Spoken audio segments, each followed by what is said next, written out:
We'd like to thank our supporters, OG Haulage and Coolridge Heating and Air Conditioning for their ongoing and continued support of our podcast and helping us make this possible. Life moves pretty fast. You don't stop and look around once in a while, you could miss it. Get back in there. All right, you bring us in. You do it so well. Welcome to Get Outdoors with Drew and Cam. Hello, how are we all? I'm really good this week, my friend. How are you? Mate, I'm kicking goals. I'm having an absolute ripping time. I like that we've come off the back of another nice week. Yeah? Sorry about that, listeners. I was just scratching my chest, if you can hear that. What's news for you, dude? Nah, not much, mate. Been getting out, chasing... You say not much every week, Cam. I Come do. on. You always do something. Yep, I know I'm always outside, but to me it's not much. To some others it's huge. So, I reckon this week's your week, because I've been up to nothing. mate, like I said, I've been out chasing a bit of gold, took the kids out. It's... Chasing gold? Yeah, chasing gold, a little bit of prospecting. Right. So, I have no background in gold prospecting. The closest I get to gold is what's on my wife's finger. Fill me in. well, I've only just started, so yeah. Okay, okay, let's explain to the listener. How do you get into it? Well, you have people at work go, hey, what about this as an idea? And you go, And then you do a deep dive and you end up going, That's a rabbit hole. yeah, it is. It's the whole warren. So from there, you start looking at it. So in Victoria, you need to have a miner's license. There's $28.60 for a 10-year license. Is that all? That's it. $28 for 10 years, so $2.80 a year to be able to dig gold out of the ground. Yep. Okay. Yeah. So That's cheap. it is cheap, Yeah. and that was half the thing. Unfortunately, it's just another Victorian license that I carry around in my wallet. How many is that now? Car license, Car license, gun boat license, license, fishing license. Add it to the list. Yeah, it keeps growing. Yeah. But, there's reasons for these things. So with the prospecting side of things too, there is a huge list of banned rivers. Oh, okay. We had a conversation. I have been posting photos of this on the social media You have? accounts. Yep. So we have engaged in conversation. Mm-hmm. So, yeah, there is a list of banned rivers and tributaries. There are certain parks that you can't prospect in. Okay. So there's a few rules and regulations that you have to have a look into before you go. Is there somewhere you can go, like website, that you can go, hey, I want to go look up the tail end of Blue Rock Dam, there's a river running through that, or I don't know, hypothetical. Is there a list that you cannot touch and you can access that list? Yeah, so you can get onto resourcesvic.gov.au and all the information you can find through there. Okay. There's a few, one of the things that I've read up is a lot of it is research. Yeah, of course. So you're spending 20% of the time on the ground. Yep. And then, even then, you're picking apart sections of a creek, trying to find somewhere to actually find the gold. So it's a challenge. It's another little challenge. And Yeah. I've been getting distracted when I've been out. I'm like, walking down this creek, right, there should be gold there. Oh, deer hoof. So, it's for me. Your ADHD would be going off its head, wouldn't it? I might dig a hole here. Hey, there's a deer hoof. Hey, look, there's a hole. Hey, look, there's another deer point. Hey, what's that doing over there? Yeah. There's a stick. I do have that issue. We know this. So it's a challenge to find it and to finally actually see it coming when you're going, there should be gold there. Yep. To me, that's fun. I'm enjoying it. I'm not out to make my fortune in this. That is no way, shape or form what I've planned. Yeah. So I've been out once by myself, a couple of times with the kids, and I think I found enough to maybe buy a match. But So we're talking maybe a cent. Okay. Yeah, I don't care. It's shiny and I've got it in a jar. Okay, let's verse that to how much have you invested to do this? As a basic starter. So your basic setup, you could get a shovel, a pan, and a consolidator. What's a consolidator? When I say a consolidator, I'm probably saying it wrong as well because I'm so green to this, but it's like a giant sieve that you put in top of your pan. So as you're shoveling your dirts and your rocks and your gravels in, it's separating the larger, bulkier items out and allowing those smaller micros to fall through. Oh, okay. Is that the one they like put in a bucket and then shake it? Looks like a chip basket. Yeah, almost. Yeah. So Okay. a lot of the gold we have in the area is alluvian gold. It's that small flecks that are in the creeks and streams, and Okay. I'm not looking for a nugget the size of a chicken nugget Why not? because I don't think I'll ever find one. Those sorts of things come from, your golden triangle out around Bendigo, Yep. Ballarat. Yep. Those famous places for gold. Yep. So a lot of the stuff from the history, the stuff I've read up in the history of the area, Yeah. they all refer to cement gold. So it was decaying bedrock holding gold flakes Oh, okay. and stuff like that. So, So it's- your chance of actually finding a half decent nugget worth 50 grand it's very minimal, is going to be stupidly minimal. but you never know your chances at the same time too. You don't know if you don't try, do you? That's correct. So, you start off with your pan, your sieve. You can see this is one of the things I've already found. You can buy, it's called a soil sieve from Bunnings for $14. Yep. And it works fantastic for putting over the top of a 15-inch pan, shaking it out and getting all your mud and dirt and little sandy grits to fall through into your pan. Well, of course, because gold's a bit heavier than dirt as well. 19 times heavivier than water. You've already worked that out, haven't you? Yep. Yeah. Yep. Yeah, I I have thought the you hard would've. way. Yeah. That's right. When you tried to pipette it out of the... Out of the pan. It fell out. Dropped straight out the bottom of it and back into the pan. Hey, but how else do you learn? That's it. That's all about learnings, my man. But you've also got off the couch. That's it. Off the couch, have a go at something a bit different, a bit outside of my wheelhouse. Yep. But the kids are excited to do it, Yep. which is a big plus for me. 100%. So I can go find some small little creek and go, hey, Let's dig a hole. let's see if we can find a leech accidentally. So, And then you get to apply first aid and see which one works better, the salt or the match. it's up for debate. It is. We'll have to get some leeches again and try it, I think. Oh, I'll see. I had one on my bucket this afternoon. We'll see if we Nice. can find another one for you. Nice. But yeah, what about yourself, mate? Has there been anything ticking along? To be really honest, no. Yep. We're in the planning stages and we're going to catch up with the other family that we're going to go with for Birdsville. Yep. We're going to do I think we were talking about a 3-week trip Okay. up to Birdsville and back, which will not be as hardcore as fast we don't need to go as hard as we did with Cape York. Yep. This will be just an outright tour. Okay. These guys asked us to take them up to Cape York, and I'm like, yeah, we've done it, but that's a hell of a lot of money. So comparatively, yeah, we're going to sit down and have a chat and work out the towns we're going to go through, where they want to look, what their not negotiables are, Yep. stuff like that. Make a plan, start work out the Ks, work out fuel costs, rough fuel costs, Yep. how far apart surveys are. I mean, those are all the important things. Yep.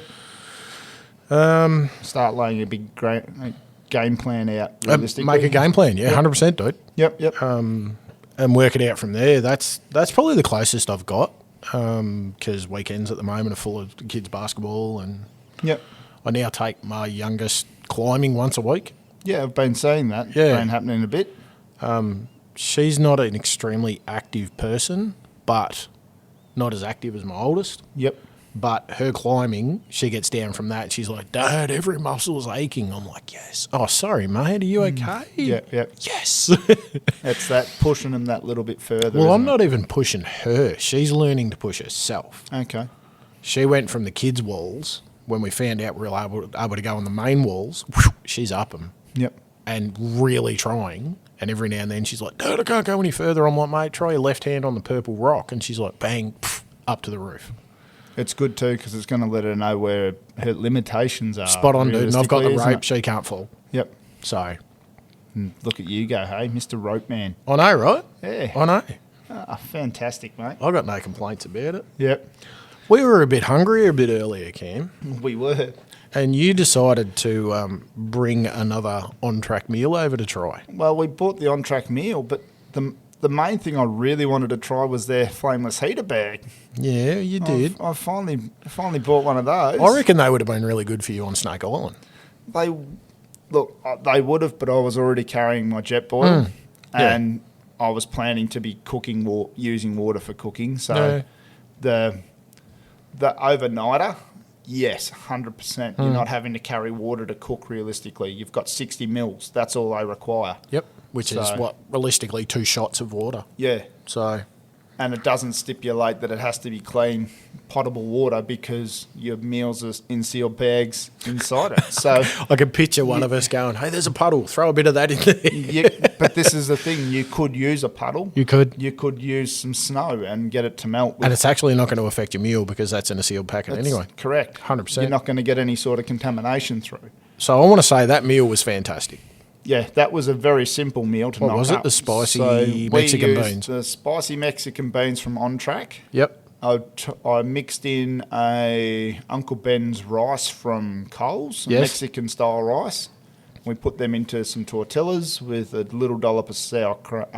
Sour cream. Yeah, to make sort of a bean and rice burrito. And by rights out of a bag, we got, 2 for you, 1 for me. You make me sound like I eat a lot. Well, it made half a kilo of food. Yeah, it did. It was half a kilo of food. Plus the tortillas. Yep. And we had half a kilo of food between us. Yeah. I mean, that, honestly, camping, hiking, full driving, On the side of a road somewhere. Yeah. even for our travel, those bags would be ideal for us doing Birdsville or whatever. Yep. And that's what I love about trying these. Yeah. Well, Because then you and I go, here it is. Well, I'm going to probably end up with one of these things stashed behind my back seat. Yep. With 2 meals. All right. Well, We've done it with a meal and a rice. the steak in the bag. Yep. We did it with the carp. Yep. How many spuds? It's up there again. It definitely is because as a little bean burrito, that thing was delicious. Yeah, man. So I'd be. What do you reckon? Well, we go up to 5 spuds, don't we? 5 spuds? I'm going 5 spuds again because I'm honestly happy. The meal, the bean mix from Ontrack had all the aromatics of it. It Yep. smelt delicious. Yep. The mix itself was absolutely delicious. And to chuck it in that burrito, Yep. yeah, I'm not going to complain one bit. I'm going to eat. Yep. I'd eat another 2 if I could. Only because of my taste buds, I'll give it 4.5 because I'm not big on spicy food. But it didn't have that much spice. But though, it did wasn't a real... Mate, I sweat off Tic Tacs. Come on. Yep. I eat a peppermint and I'm sweating like a fat kid running a marathon. But yeah, 4.5 straight out for me. Like Yep. that was nutritional, tasty, filling. It covers every base that you'd ever need to leave into the outdoors. Yep. 100%. Yeah. My young bloke probably wouldn't eat it. It'd be probably a bit too hot for him. Yeah. But from that, Not as hot as a goat curry, Not is as it? hot as a goat curry. Yeah, I was waiting for that to come out. The wife probably won't like that spicy beans one. Yeah. But you know, it's for me. I could take that Yep. on a backpacking trip, a fishing trip, a gold prospecting trip. What do you think of the heater bags? The heater bags. Now they were a bit of fun and a bit interesting. Do you reckon they worked?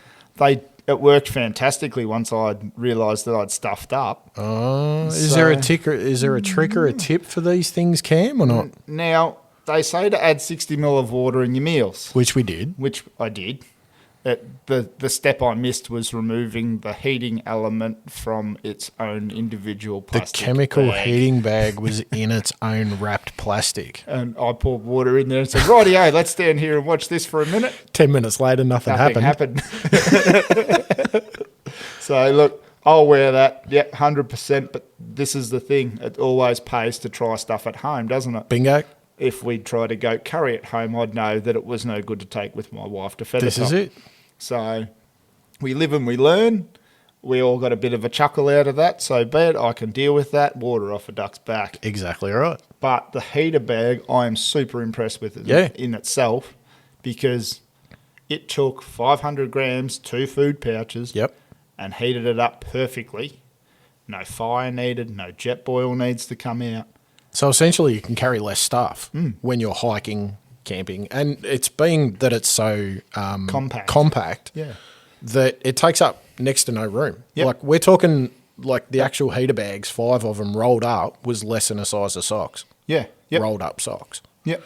So It's just the the tricky part is I'm not too sure what the go is with the chemical bags. They'd definitely be something I'd be a bit cautious around myself. As in how to dispose of them? How to dispose of them, yeah. They're Okay. not something you're going to chuck, obviously, in a fire or something like that. That's definitely a carry in, carry out, and dispose of in the normal hard waste from home. Okay.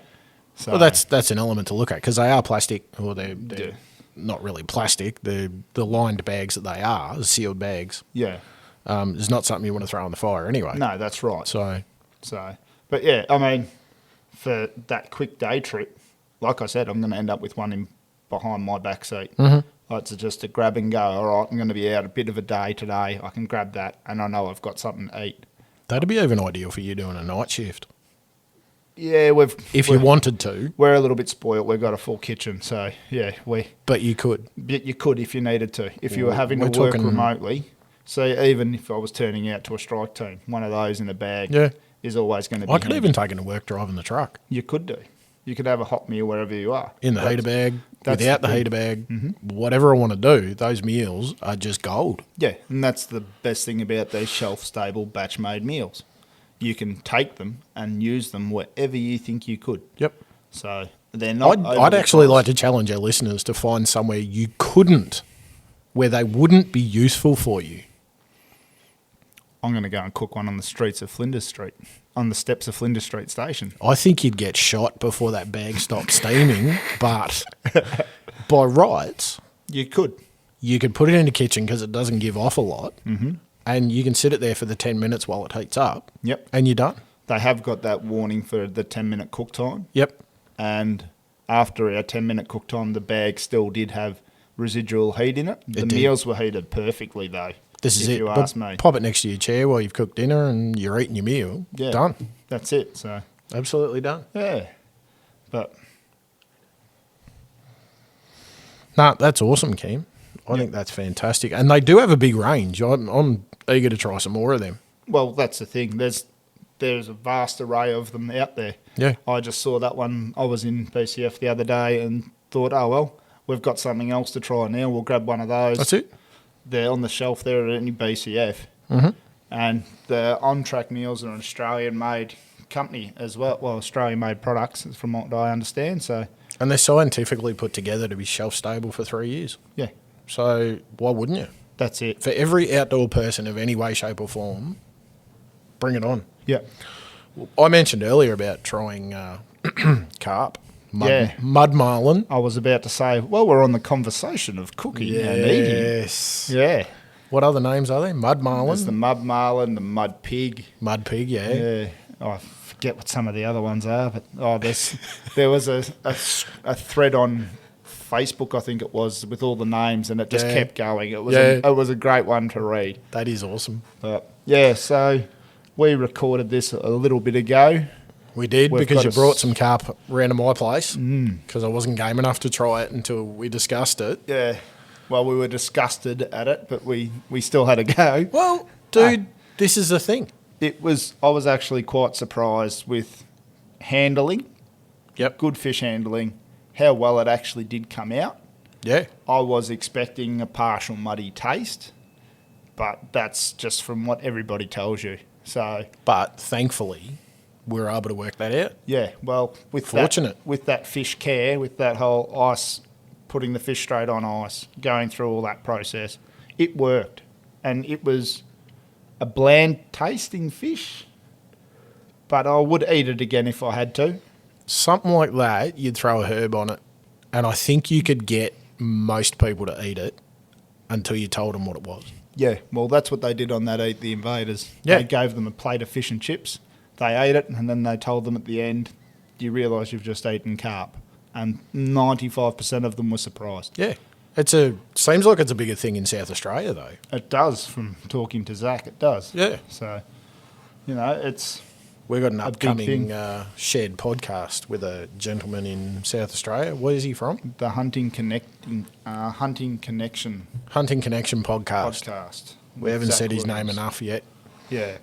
But in South Australia, listeners, they do a lot of carp fishing, and they will turn that into a meal. And he was explaining to us that a friend of his is from PNG, Papua New Guinea, and they use the bellies most. And I thought that was really interesting. I reckon we might need to have another crack, Cam, see if we can.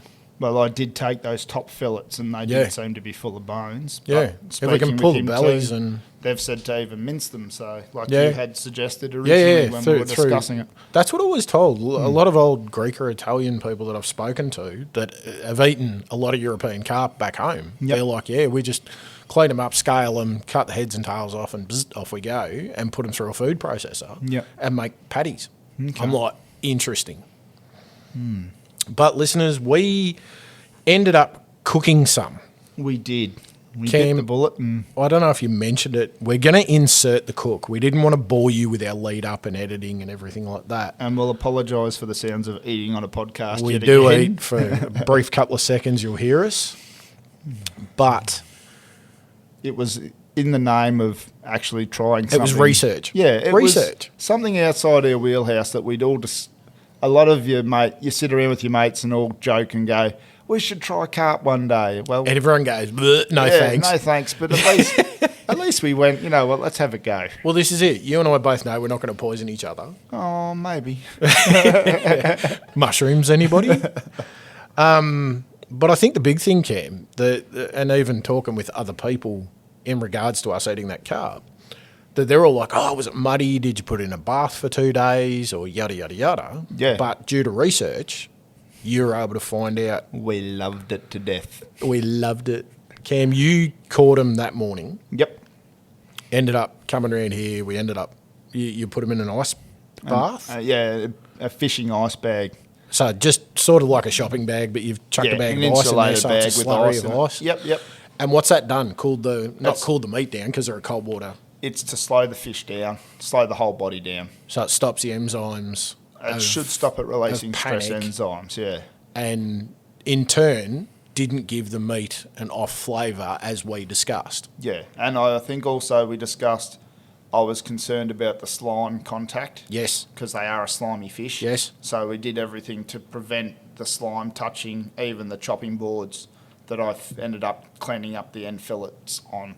Yep. So just trying to make sure, minimise that slime and flesh contact and minimise the stress on the fish. Yeah. That's the only things that we actually did to that So fish. we didn't wash it. We didn't float it. We didn't try and clean it out. We actually just did what we did. And I reckon we'll insert it about now, Cam. Yep, And we then will. we'll give it a wrap up after that. Right, thank you. What have we got here, Drew? Oh, mate. You caught it. I cooked it. Oh, As we discussed. it is time. Carp. Let's try a bit of carp. Carp o'clock caught this morning. No muddy taste, very bland. It's just fish. Not oily. No. We did just fry it in oil and a bit of butter with a bit of flour on it. No bones.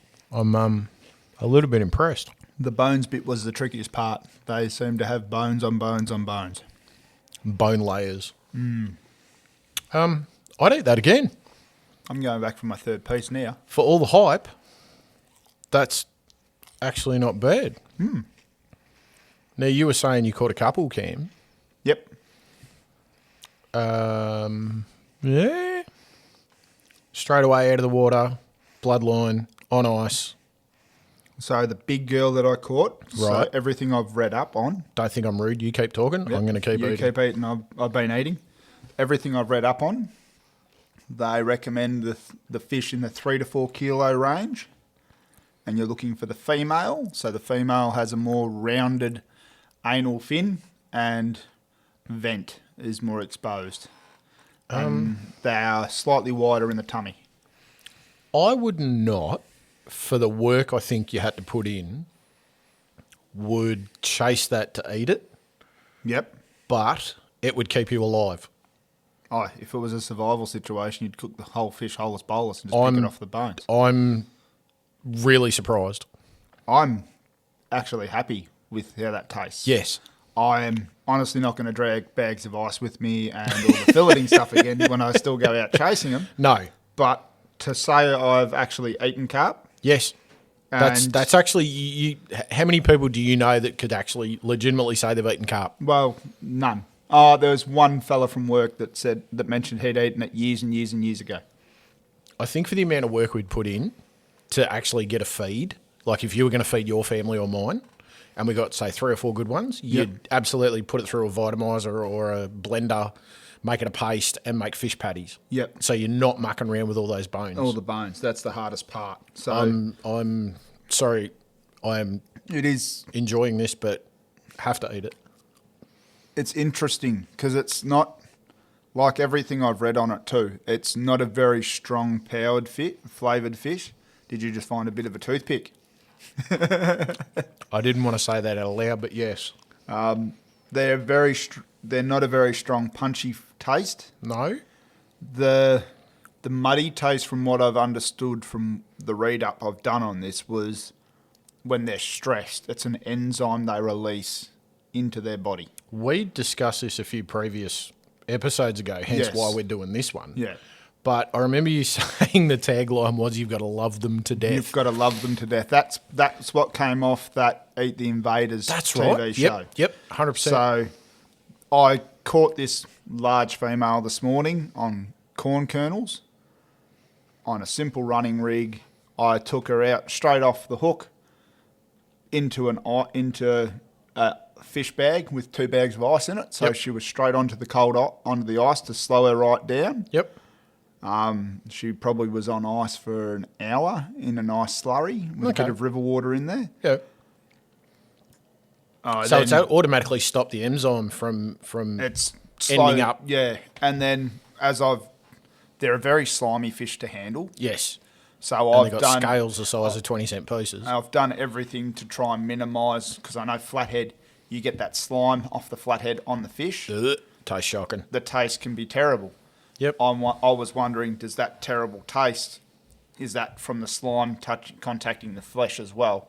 So I took the fillet off the fish. Yep. On the back of my mate's tray of his ute. Yep. Then I've flipped it over onto one side of the chopping board that I used to take the skin off the fillet. Right. I've then flipped the chopping board over to a clean side. Again, placed the skinless fillet on there.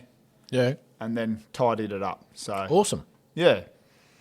Well, I reckon, I mean, we started our podcast with, what were we talking about at the time? It was, the Ontrack meal with a steak in a bag. We gave it 5 spuds. Yep. How much would you give the carp here? I'd go 3 spuds because it's a very bland tasting fish. With a bit of salt, do you reckon it'd improve it? A little bit of salt and pepper and some flour, and I think you'd have something nice to eat. Throw a couple of herbs in there. It's a very bland, You're going to have to add the flavour. Yeah. Yep. Yeah, 2.5 spuds I'd give it. Yeah. I think 5's exceptional. Like I just keep talking about, I've had a listener or two come back to me about that Ontrack meal, steak in a bag. Yep. How we laughed about did 5 spuds. Yep. I'll go 2.5 on this one. I'd be going to the 3 as a push, but you wouldn't chase it to eat it, but it'd keep you alive in a survival situation. Yep. I've seen people cook them whole, but I'm not a fan of cooking them whole. A little bit of roll them around, a bit of flour and shallow fried. So, which I'd do that with trout. I'd do a whole trout. Yep. Because you can actually pick it away from the ribs. Yep, that's right. And it's absolutely tasty. Yeah. I mean, at a push, if you didn't get all the bones out, at least you got toothpick. I hope you guys enjoyed listening to that and listen to us eat. Yeah, listening to us eat. But it's a fish that's readily available. It's some of the largest biomass we have in our waterways. And it's a pest. And like they did it on the Eat the Invaders, it's all about helping out a local ecology. Well, it works 2 ways, doesn't it? That's really, it. We can eat it, and it cleans up the ecosystem within our rivers or dams or. And a kid only wants to catch a big fish, and carp are very willing to give up big fish for that. Bingo. So, it's don't overlook it because someone's told you, it was muddy, it was terrible. It could come down to how they prepared that or how they looked after the fish after they caught it. Well, as simple as a bag of ice. Yep. As you said. And it's no different to any other fish. You've got to respect your catch That's it. and the handling. That's what it comes down to. Yep. If you throw it on the bank and then pick it up 10 minutes later and it's still flapping around, it's sitting there going, oh, I'm in trouble. Yeah. Stress to the eyeballs. It's not going to taste nice. Knock it on the head or put a knife through its brain, drop it on ice. You're done. That's it. And then clean her up. Yep. Well, I think that's been fantastic, Cam. We've had another really good episode. I think that was a good one. I've enjoyed this stuff, mate. Like I've said to you, I enjoy it every whole week, way mate. through. It's great fun. The drive is. down here, I'm just going, right, what am I talking about tonight? So, look, don't forget to check on your mates, and a big thanks for listening and subscribing. Please also remember to jump on our socials. Give us a like, a share, a follow. If you see a post you like, listeners, chuck on there and make the comment. Cam and I both monitor it.